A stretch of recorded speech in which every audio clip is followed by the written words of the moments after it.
was to come up with a studio that would take into account the very diverse cultural background of our students into a very creative thinking type of studio. We had this challenge in that we had this very diverse group of students who all come with different learning expectations, different learning abilities, a whole different cultural approach to learning. So how do we take this quite disparate group and take them to the same place so that they can enter into the next year?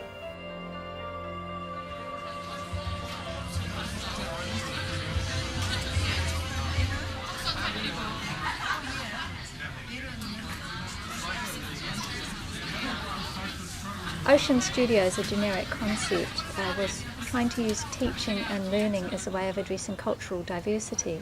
So within our class of the 116 students, we had many different ethnic groups. About 44% of the students were of what you might term Asian origin, but within that group there was lots of diversity.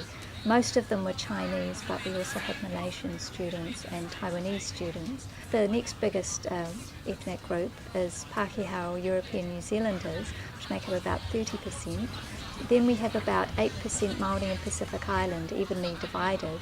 And then we have a group which is just listed as other, but generally these are people from Middle East. They might be from mixed ethnic groups as well. Within the teaching staff there was a great deal of diversity. There were 2 Māori staff, there were 3 Brazilian staff, there was 1 member of staff who was Thai, and then there was another member of staff who was New Zealand Pākehā too, and evenly divided in the genders. So there was a huge amount of diversity within the class.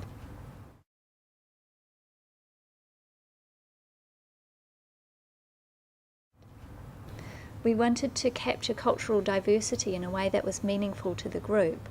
So we came up with the idea of the Pacific Ocean, and we tried to look at it from a Pacific Island perspective. Pacific could actually mean something that instead of being a void, a watery void, would actually mean land. We could see air and sea routes as something as roads. And then all the islands inside the Pacific would actually be small cities that we just could explore with that richness of resources and environmental culture, harvesting of food. Water is so important within New Zealand architectural history because so many buildings look across the water. They have some sort of relationship to the water, and people tend to think of it as this watery realm that's in many ways useless, but is actually quite important to New Zealand identity in particular, and Pacific identity as well, because water is the way that people travel between islands and move around. So how do you use water in a useful architectural way rather than just land?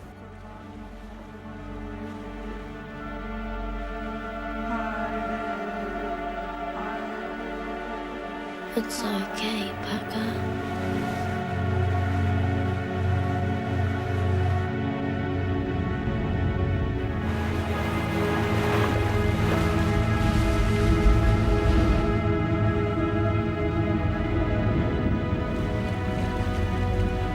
We selected 3 films from the Pacific Rim. Whale Rider, which is a New Zealand film dealing with Māori culture, La Frontera, which is a Chilean film dealing with political issues but also personal relationships, and a Buddhist film from Korea called Spring, Summer, Autumn, Winter and Spring. Often when people think of architecture, they think of plans, which are drawings, they're 2-dimensional, they think of small models, but film offers you the possibility of moving through space, seeing the inhabitants' view of space, and film also uses a number of techniques that use space in a narrative sense, in the same way that people move through spaces, say their houses or their cities, and create their own narratives.